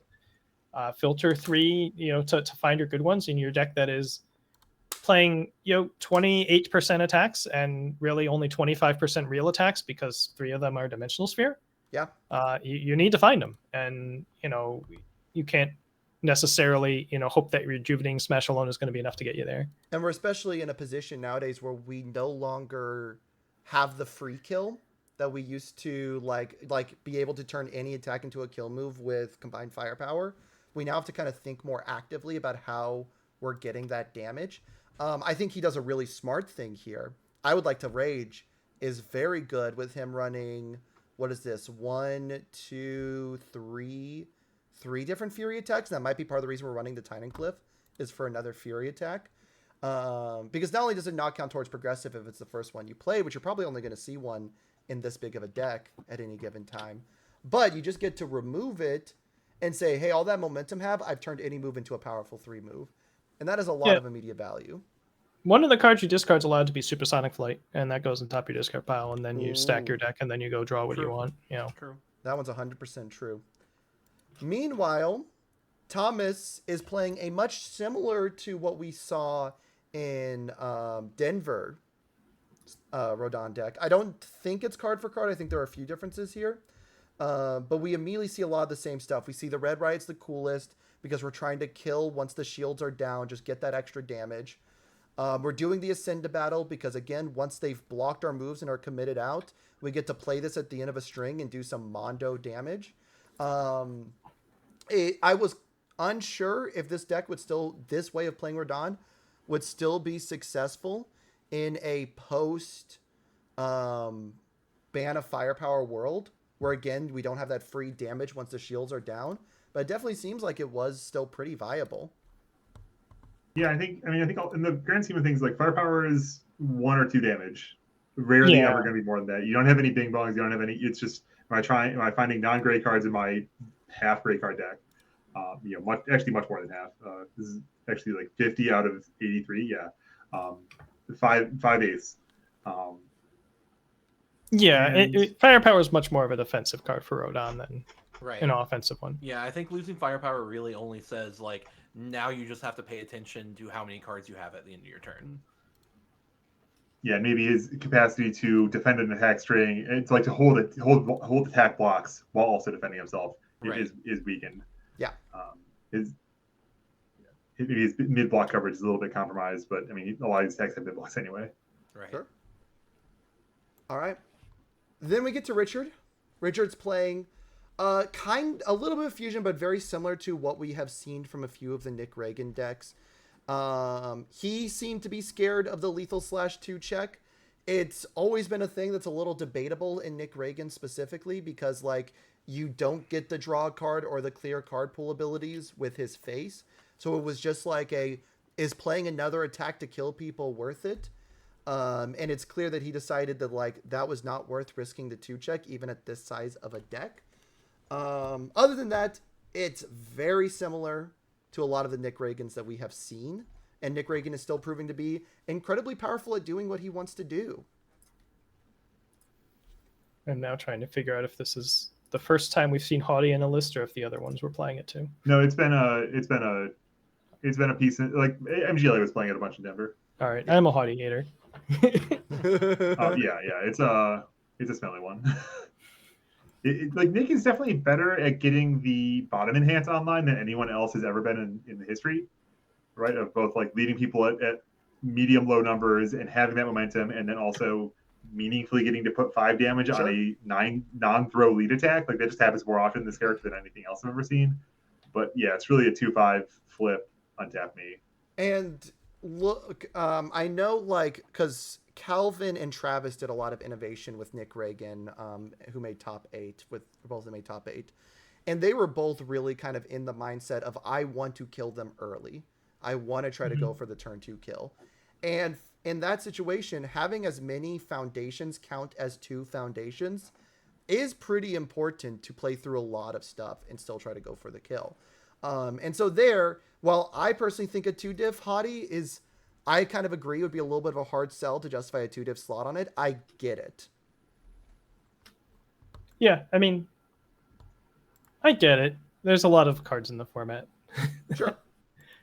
Yeah, there's also 120 cards in this deck. So yeah, that is the question of like in this world, 111 or 109 cards because 10 are sideboard. True, yeah. But there is sideboard, definitely a question of like, do we just cut this to a clean 105 and cut those 4? And I think there's probably a reasonable argument for that. But to each their own. Declan wins with Hanji 2. Now I'm going to let kind of Kevin take this one away because how similar is this to your world's topping list? This is in the same dimension, I suppose, in the same same zip code, because this is a much less monkey flip kind of focus deck. It is playing 4, but then it's only down to 3 Duplicitous Recollection to fetch them up, and it has no other targets for that form, commit, 3 stamina, draw a ranged attack from your discard pile, except for another monkey flip. It is actually true safety 4s. Nowhere in this deck list is there a single free check anything. And kind of my big stressor at Worlds was thinking, well, what happens if I play, I believed in myself to fight Pony, I believed in myself to fight Ymir or whatever. But what if I play against a wall deck? What's going to happen? If I play against a Rodan, is it going to come down to decking him or something? And Declan is not concerned about that. He says, listen, I'm going to play these Ravagers of War, these monkey flips, and we're going to have a little package of these other Reiner and Berthold flip attacks from set 1. And do some ruining, do some momentuming, and it's going to be enough to go with the big wall of risky gambles and greater goals and I'm with you, always cool type stuff. He's got the Hot 1X Titan injection and definitely very different than my deck. He's got 4X Chomp, so he's actually really playing some direct board denial. I had some Smiley Guts on my sideboard. He's got the main deck, so he's touching the opponent's stage a whole lot more than I was. And to an extent, attacking their hand, kind of to a different extent. He's not playing any unexpected outcomes, and he's got the 3X Genkai's Guidance, which is a little more than I had. To go with the full 4X Ravagers of War, and actually total deck size is he's actually got a slim 64, so he's actually a lot more focused than my deck of Worlds. I was kind of piled around all over the place, but yeah, there's no Immoral Shapeshifter in this deck either, so that's a big a big change in the big picture too is that this deck can't kind of regenerate itself once it starts getting Sure. beat up. Right. I do think there's a lot to say. You kind of mentioned the what if they chain block deck, and like, look, sometimes a repeatedly throwing 5 damage throws at them just gets you there. 10 damage throws, which they have to half block down to 5. And then like Colossus Titan, that's 13 damage. There is certainly a reasonable number of chances where you're like, hey, I poked once or twice in the early game. In the late game, I'm just waiting to draw my throws, and I'm going to try to throw you to death. Obviously, that has weaknesses if they're playing like a Mikasa defeats the female Titan or things like that to try to deal with that. But there are certainly times where this deck could just become like a burn deck, for lack of a better word. I am very excited to see, and I don't know if you were playing any of this. I love League of Villains in 4-check decks. I played a League of Villains in Atlanta. I can't remember if I had 1 or 2 in the side. This card is really cool in a deck that can guaranteed play at turn 1. It also really messes up some matchups. Pony, just as a random example, is going to go for that plus discard 1 to draw 2 or 3. You're just discarding 1 to do nothing now. Nick Reagan just hit I think this can cancel what the Nick Reagan grabs, right? Yeah, that's an enhanced ability on an attack. Yep. Yeah, so like your opponent just hit the true 100% that they were banking on hitting. I can cancel that as well. Like this feels really good in this format specifically. Yeah, I'm a big fan of that one. I kind of almost didn't. I just didn't believe in myself that it was appropriate. It probably could have. It certainly could have earned a slot in my Worlds deck and been good. I played it before, even in some decks that didn't fit so well. And I played it in an aggro or Eraserhead deck once, and probably in some Tokoyami decks. Big fan of being able to cancel any enhanced my opponent tries to play. And actually, I think it's one of its best jobs is even just canceling a deadlock ability. There's a lot of enhanced that are deadlocks that are incredibly devastating that just League of Villains says no. Absolutely. Nathan James, 3rd place with Reiner 1. I'll talk on this one because I've done a lot of playtesting with Reiner 1, and this is obviously a Death 4-check deck, which I love. This is a really interesting take on it, not one that has really been in the realm I've been experimenting with Reiner. Normally I've seen Reiners go, hey, the reason we're playing Reiner over other options is the amount we can debuild, and we should go pretty hard in that. And this person's kind of splitting the difference. We're running the Grishas, we're running the Ravages, and the 2 big contain. Those are all debuild. And then we're going to run some extra debuild because we can play so many 3 divs with Solo Pro's Ferocity.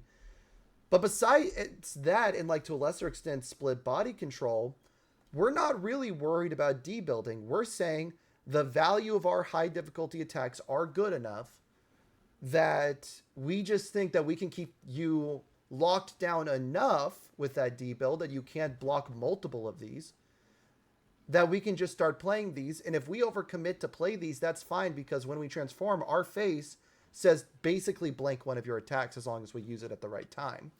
So I think it's a very interesting variation of Reiner, to say the least. Yeah, I think this is the selling point to me to 4-checks as like a thing that is good to have exist is that you can have decks, maybe not exactly like this, but broadly speaking, you have decks that say, all right, I'm not going to win on turn 2, but my scaling offense game plan is I'm going to be able to pass more of my 7 and 8 diff attacks. And because they're 7 and 8 diff, they could have the kinds of stats that you can't put on cards that you can chain 3 of on turn 2. And so it's just saying, like, my scaling offense is my moves are all 7/4s, and there's some 8/4s. And then the rest of my deck is just going to try to like stay alive, disrupt you a little bit, help me out a bit. When I go for the kill, help out a little bit, because you're just playing a bunch of 7 speed for 7s or whatever. That's something that any given stat slamming character can do with 4 diffs right now. So the destruction helps out enough with that.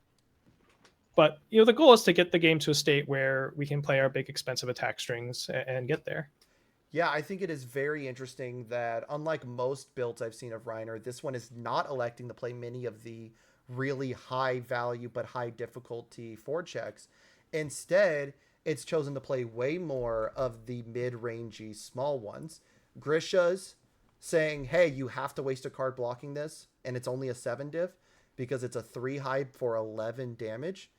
The female Titan is a 7 high for 7.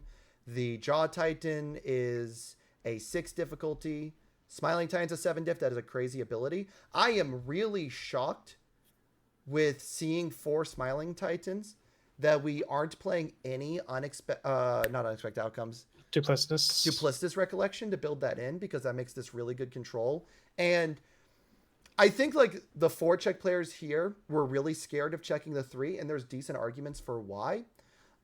Because if you were wanting to play all the 7s and you weren't respecting the 3-check, I think you could easily slot in the Armored Titan Rush. That's the 6/9 7 diff that transforms into Invincible Body.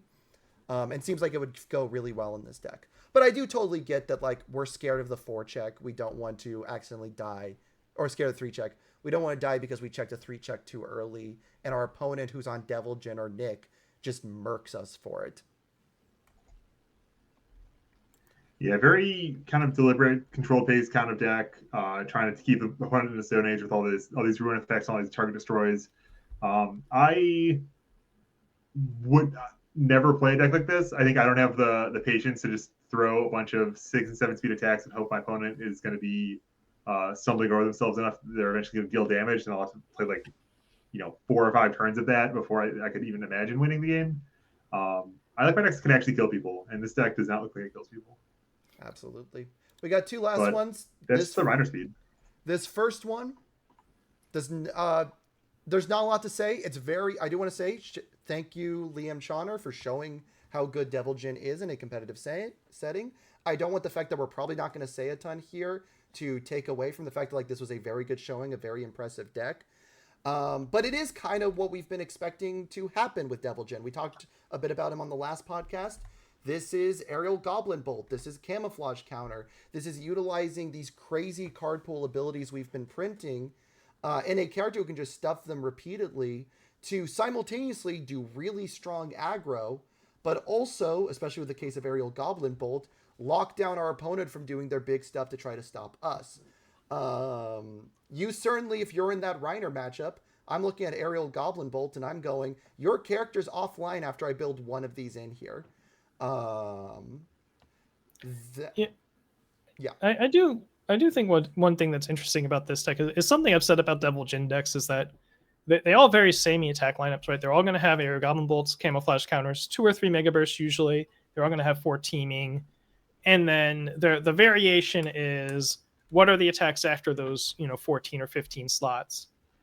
And Liam just said all of them. Right? We're going to play like 1 to 2 of a bunch of different things. And in some cases, those are discard pile tutor targets, like Blue Flame Torment or Titan Armbar that you can pull out in choice cases. In some cases, it's like a main side split with like Rabbit Kick and Vast Hybrid Chimera to deal with different types of concerns that he might have against decks that are trying to counter him. Yeah, I was about to say, is Rabbit Kick just there to clear something out if someone runs? I think it's there so that you can have 3 of them after the sideboard when you want to, and when you don't care about it, it becomes the extra Kraken. That's I fair. assume. Yeah, I think its job also is once you've spent a Goblin Bolt, you can then kick it out. You can, if you flip to Blue Flame Torment, All right, kick it out. Fair enough, you got it. Yeah, and he's got 1x Scanlan's hand that also can be cleared out. This is our Goblin Bolt and to a lesser extent Blue Flame Torment kicking card.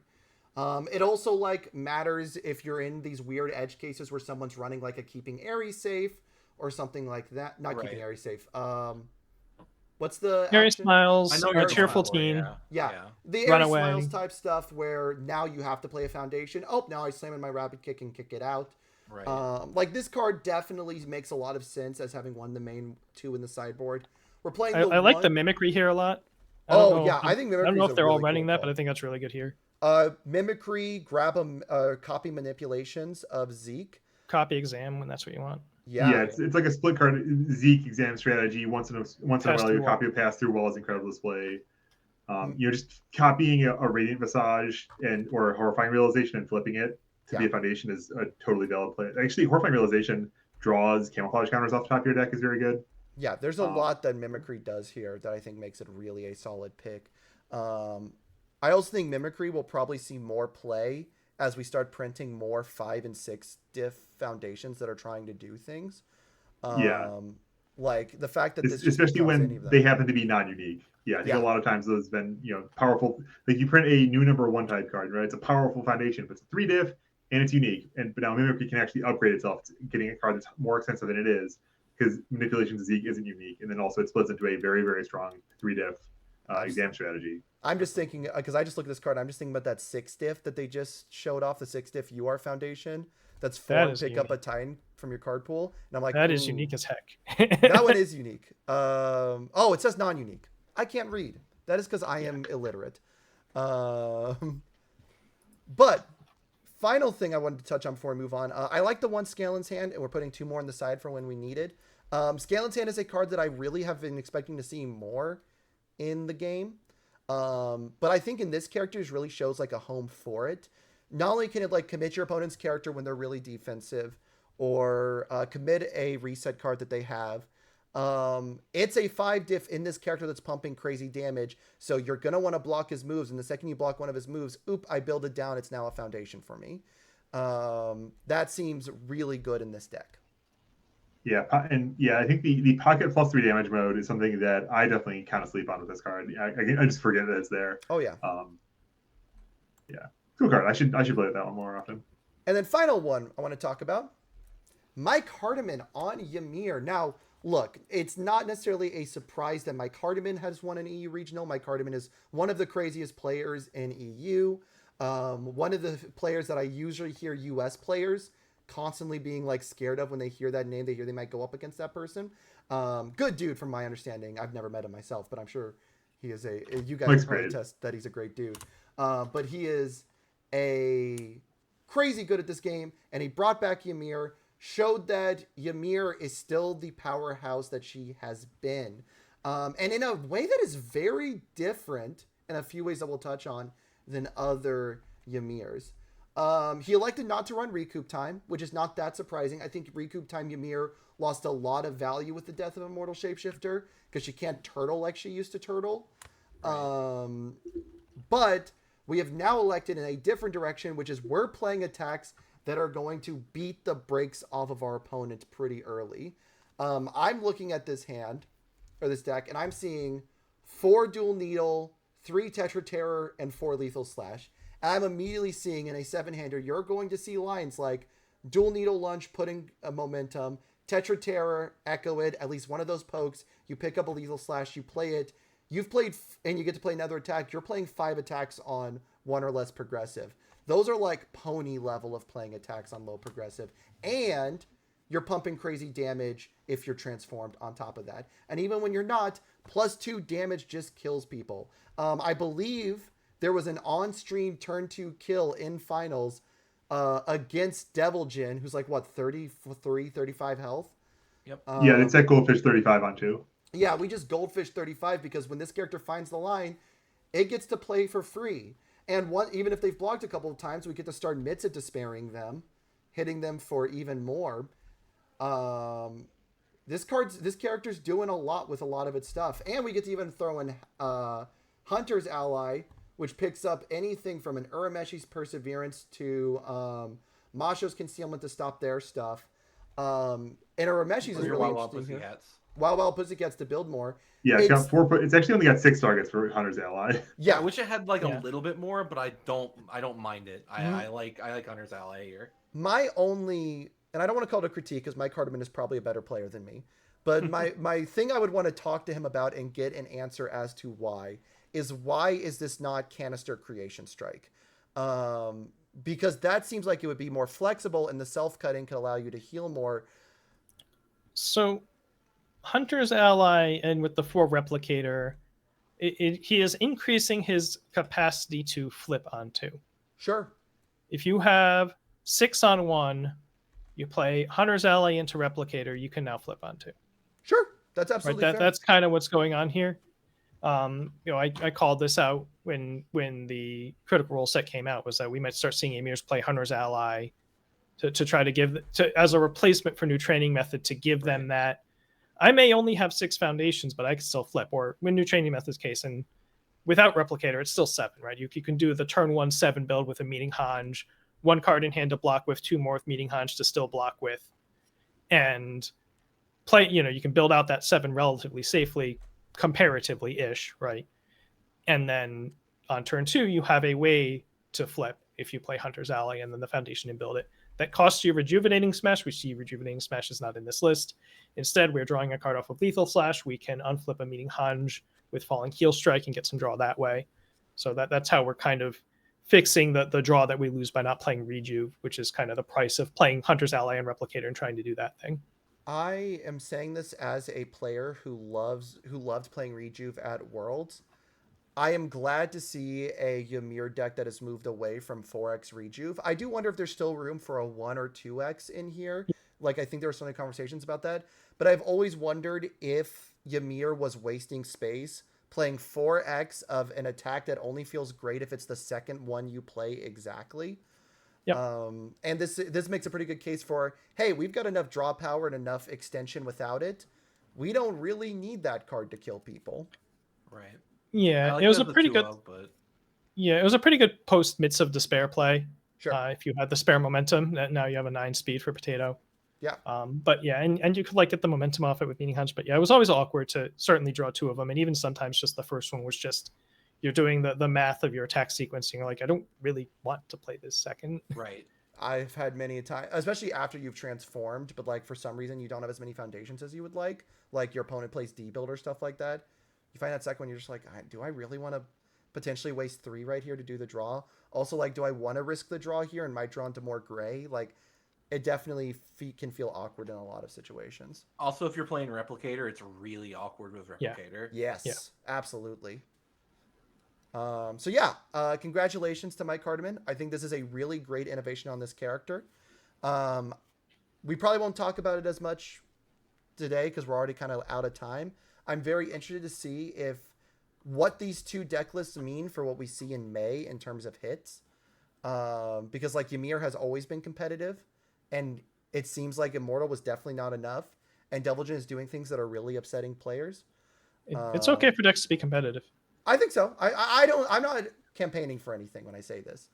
I am just kind of wondering what we might see, and we'll probably talk more about that at a later date because we are at an hour and 50 minutes.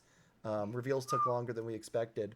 So we're going to go ahead and start wrapping things up if no one has any final thoughts they would like to share before we move on. No, let's ship it. All right. We'll never talk about a show taking only an hour again. So before Your segments next time. Before we segments. talk about our own channels, Sam asked us to show off this one, so I'm going to talk real quick. If you are interested this Sunday, please participate in the Webcam Warriors Sunday Webcam Tournament. It is at 9 a.m. Pacific time, so it's 11 a.m. Central or noon Eastern. It's $15 entry. There's going to be 5 rounds of Swiss, followed by a cut to top 8. They are offering up to $200, I believe, depending on the entries they get for the winner. And top 4 and beyond, I believe, also get a box of the neck AOT3 win. Or is it Critical Role or AOT3? I think it's AOT3. I believe it's AOT3. So if you're a chance to win money, get some cards. Also, even if you are not going to be competing in this, I believe they have said that some of their reveals are going to be shown off during this event. So please tune in on Snuggy's channel. It'll be a great time. I personally have been wanting to see more community events, especially ones with real pricing, really kind of push what we want to do as a community. So this is a really great opportunity to show this some support. Anyways, that's my ad read, so Sam can't get mad at me for later. Thank you all so much for coming out tonight. It was a great show. Longer show than we were expecting, but a great one nonetheless. We're going to go ahead and plug our respective channels, Kevin and Tim. Yeah, check out Berber Universes. I haven't posted anything recently, but I've got some good rules content up there, some Hanji meditations, and it's good stuff. Yeah. Santonis on YouTube. I've been procrastinating making the video I've said I was going to make because I was procrastinating getting a haircut. And now I can make the video. So that'll probably go up probably before, soon TM. because I want to get it up before I do the box opening for AOT 3 coming in early May sometime. Will, where can people find you? Here. Also, we also have our YouTube channel for our VODs in case you miss anything. Yep, YouTube.com/4checkscast, same as the Twitch channel. Indeed, we do. I kind of forgot until this morning to upload last week's, but it is up now. I forgot to yell at you. So yeah, we all forgot. It's fine. This one will be up either tomorrow or Saturday though, because it does have the reveals attached to it. So I want to get those, make sure those are out soon. So please check it out. If you miss anything, show it off to your friends. Talk about the cards. Yeah, I think that is everything. So thank you all so much. Is there anyone else streaming right now that we would want to send a little raid off to? I don't think so. So thank you all for coming, and we will see you later. All right, bye, Chad. Bye.